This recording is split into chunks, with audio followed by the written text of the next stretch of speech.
Hello बच्चों, नमस्कार, जय हिंद, वंदे मातरम। स्वागत है आप सभी का अपने यूट्यूब चैनल पर। आज हम लोग कक्षा 10वीं का सामाजिक विज्ञान यानी कि भूगोल करने वाले हैं।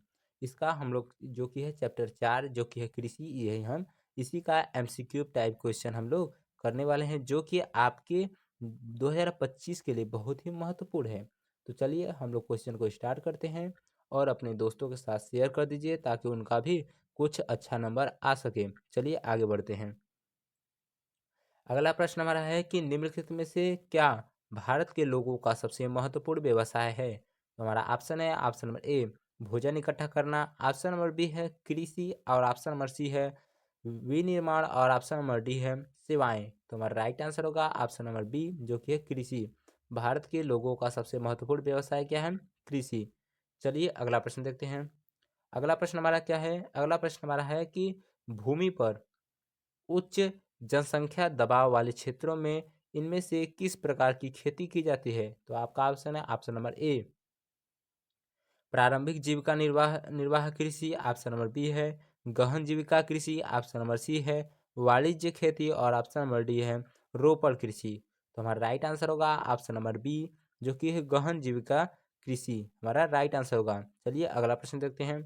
अगला प्रश्न हमारा है कि इनमें से कौन खरीफ की फसल है? तो आपका ऑप्शन है ऑप्शन नंबर ए जौ, ऑप्शन नंबर बी है मटर और ऑप्शन नंबर सी है बाजरा और ऑप्शन नंबर डी है सरसों। तो हमारा राइट आंसर होगा ऑप्शन नंबर सी जो कि है बाजरा, हमारा राइट आंसर होगा। चलिए अगला प्रश्न देखते हैं। अगला प्रश्न हमारा है कि सबसे भारत का सबसे बड़ा उत्पादक देश कौन सा कौन होने के साथ साथ इनमें से किस फसल का उपभोक्ता भी है?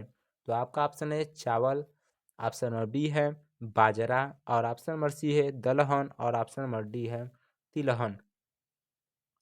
तो हमारा राइट आंसर होगा ऑप्शन नंबर सी जो कि है दलहन, हमारा राइट आंसर होगा। चलिए अगला प्रश्न देखते हैं।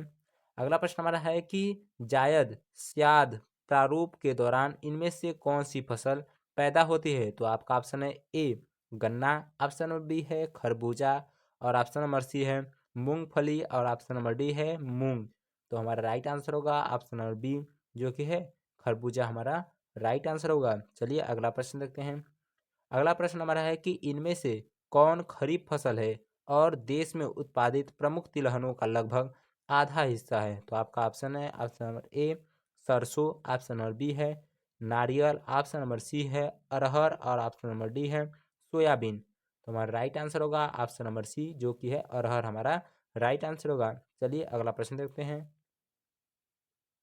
अगला प्रश्न हमारा है कि चाय की खेती निम्न में से किस प्रकार की कृषि का एक उदाहरण है? तो हमारा ऑप्शन है ऑप्शन नंबर ए बागवानी, ऑप्शन नंबर बी है रोपड़ कृषि, ऑप्शन नंबर सी है पेय पदार्थ की खेती और ऑप्शन नंबर डी है गहन जीविका कृषि।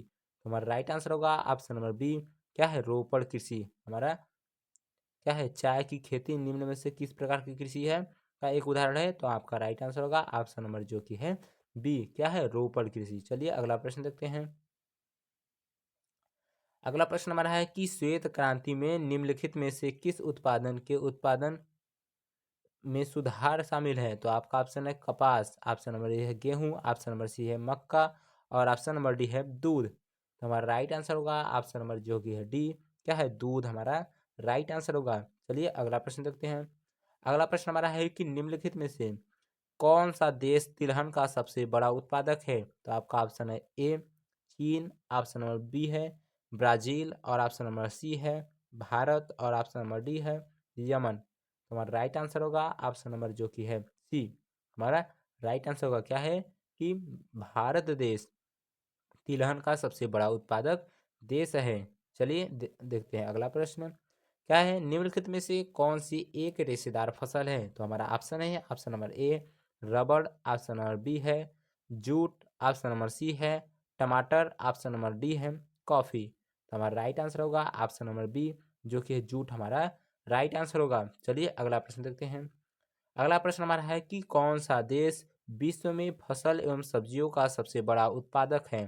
तो आपका ऑप्शन है option number A Canada, option number B है यूएसए, ऑप्शन नंबर सी है पाकिस्तान और ऑप्शन नंबर डी है भारत।